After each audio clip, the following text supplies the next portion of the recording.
Hello friends. एक बहुत ही interesting story मैं आप लोगों के लिए लेकर आई हूँ। मुझे ये जो शेयर किए हैं इनका नाम है दीपा साहब।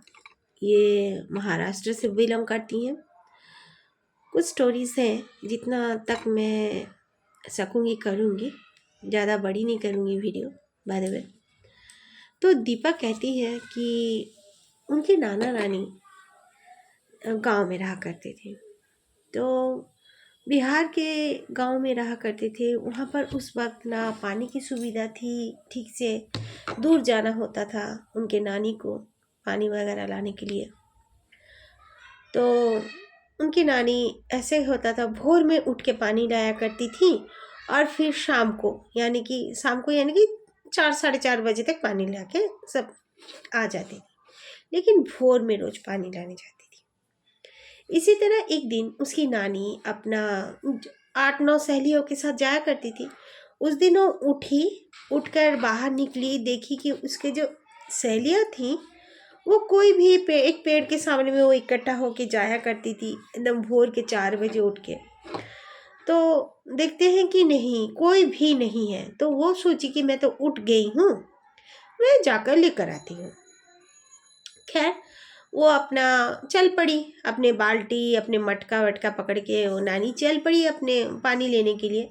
फिर वो पानी लेते समय देखती हैं कि आस पास में काफ़ी औरतें बैठी हुई हैं, जो कि काफ़ी पल्लू जो उनका घूंघट जो है लंबा है, एकदम चेहरा नहीं दिख रहा है। बस वो लोग आस्ते आस्ते कुछ बातचीत कर रहे हैं, इतना सा उसे समझ में आ रहा है, लेकिन क्या बात कर रहे किस लैंग्वेज में वो भी उनको समझ में नहीं आ रहा था। तो वो थोड़ा घबराई कि ये मेरी सहेलियाँ तो इस तरह घूंघट नहीं डालती हैं, इतना यहाँ पे इतना घूंघट डालने का क्या ज़रूरत है, वो मन मन में सोच रही थी। खैर, तो एक औरत उनके पास ही एकदम थी, 10 हाथ ऐसे छोड़ के एक औरत बैठी हुई थी वहाँ पे। तो वो उनसे पूछ बैठी कि आप लोग कौन हो, किस गांव से हो, हमारे गांव से तो नहीं हो लग रहा है, ऐसे वो जस्ट पूछने लगी। तो वो औरत अपना घूंघट खोलती है, खोलकर जोर से हंसती है घोड़े के जैसे आवाज में, और उस औरत का चेहरा भी बिल्कुल घोड़ा जैसा ही था। वहाँ पर फिर जितने भी औरतें थी, यानी कि 10 12 और औरतें थी, सारे लोगों ने अपना अपना घूंघट खोल देती है। सारों की जो जितनी भी लेडीज थी उनके सबकी शक्ल घोड़े जैसी थी। शरीर उनका इंसानों जैसा था, इंसान औरत का जैसे होता है, लेकिन उनका चेहरा बिल्कुल हॉर्स जैसा था। ये देखकर नानी काफ़ी डर जाती है और चिल्लाते हुए चीखते हुए वो दौड़ के कुछ दूर आती हैं और बेहोश हो जाती हैं। फिर सुबह जब उनकी आँख खोलती है, उन्होंने ये बात शेयर करते हैं। तो बताते हैं, जो वहाँ के गांव के कुछ बुजुर्ग बताते हैं, उनकी नानी तो वहाँ शादी होकर आई थी, तब उनको बच्चा बच्चा भी नहीं हुआ था। तो बुजुर्ग लोग बताते हैं कि तुम तो गई थी गलत टाइम पर। एक्चुअली में उनकी नानी जो गई थी तब भोर के 4 नहीं, रात के 2 बज रहे थे। मिसअंडरस्टैंड वो हो गई उस समय, मतलब उनको समझ में नहीं आया, वो गलत समझी और फिर अपना बाल्टी मटका लेकर वो चली गई थी। और वहाँ पर घोड़े का शकल वाली जो औरत थी, वो बहुत लोगों ने देखा था। ओके। और ये सेकंड स्टोरी है अनूप जी की, जो कि रौरकेला में बिलोंग करते हैं, सेक्टर 4 में रहते हैं। तो थैंक यू अनूप जी, आपने अपना स्टोरी हमारे साथ शेयर किया। अनूप जी बताते हैं कि एक बार की बात है, वो अपने घर में अकेले थे, क्वार्टर में ही रहते हैं वो। फिलहाल वो +3 लास्ट ईयर अपना कंप्लीट कर रहे हैं रौरकेला में। वो तब क्लास 10th में पढ़ते थे, स्कूल का उनका एग्ज़ाम्स चल रहा था। इस वजह से वो अपने मॉम और अपने भाई के साथ अपने नानी के घर नहीं जा पाए थे, जो कि उनका नानी का घर था, वो बताते हैं, झारसुगुड़ा में। और फिर नानी के घर वो नहीं गए थे। उनके फादर जो थे वो नाइट ड्यूटी वगैरह भी किया करते थे, और वो 8 बजे निकल जाते, सुबह के 6 बजे आ जाते थे। खैर, उनका डेली रूटीन था उनके पापा का। तो रात के समय में वो और पापा उनके खाना वाना जल्दी से खा लेते हैं, और वो सोचते हैं कि मैं कुछ पढ़ाई करूँगा, फिर टीवी देखकर सो जाऊँगा। इस वजह से उन्होंने अपने पापा को बाय करते हैं और अपना पढ़ाई करने लगते हैं। फिर उनको नींद लगती है तो वो अपने रूम में जाते हैं। रूम में जाकर वो देखते हैं उनके फादर के साथ ही वो सो रहे थे उस समय, उनके फादर के बेडरूम में। वो जाकर देखते हैं, वो घड़ी जब देखते हैं पढ़ते पढ़ते, तब रात के 11:30 बज चुके थे।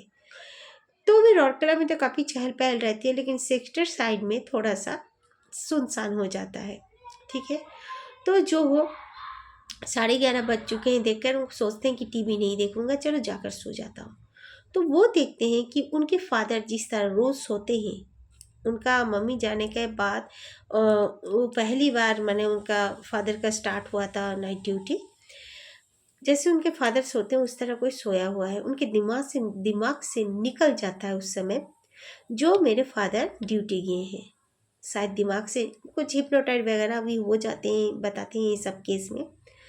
तो वो जाके पास में सो जाते हैं। कंटिन्यू वो सोने का कोशिश करते हैं, लेकिन उनके फादर अजीब सा आवाज़ निकाल रहे थे मुंह से, ऊ इस तरह के।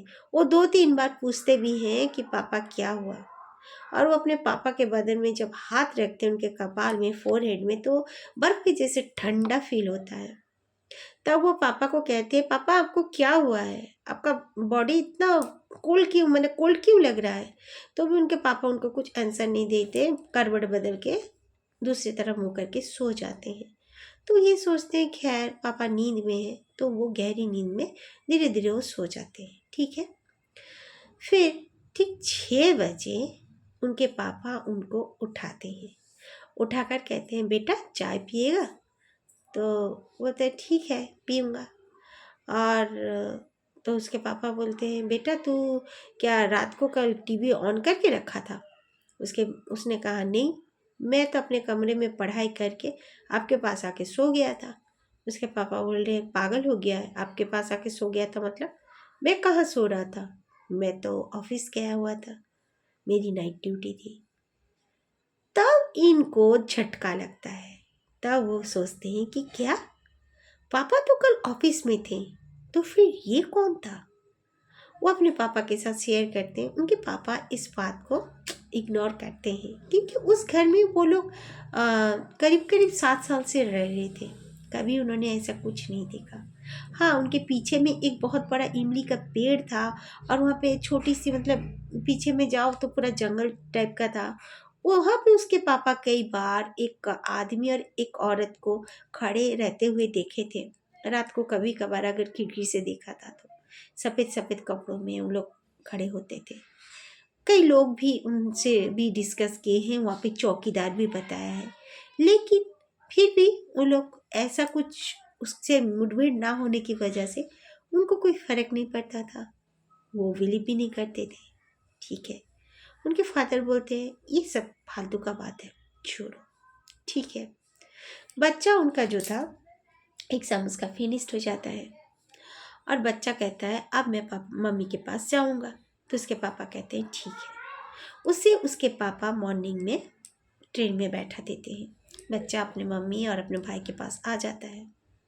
उसी रात उसके पापा को घर पर ही अकेले रहना था। उसके पापा बोले कि मैं 15 दिन बाद आऊँगा, तुम लोग को वहाँ पे घूम घाम के तुम लोग को लेकर आऊँगा।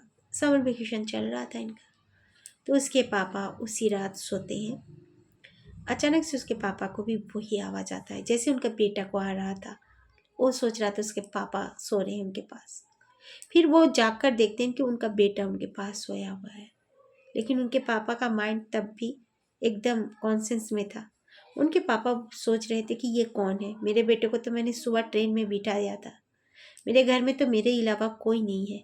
और बिल्कुल हूबहू उनका बेटा जैसी शक्ल का कोई उनके पास सो रहा था, और उसके मुंह से भी वही आवाज़ आ रहा था। उसके पापा ने कुछ नहीं कहा। उसके पापा धीरे से अपने कमरे से निकल आए, फिर अपने मेन डोर से वो निकल गए। निकलने के बाद उनके पड़ोस में एक दोस्त था, उनको बुलाया। वो दोस्त आया, फिर देखा कोई नहीं है। उसके 2-3 दिन बाद ही उन्होंने वो घर छोड़ दिया।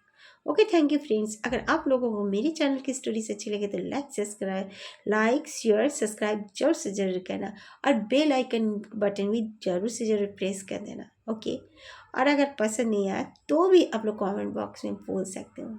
जय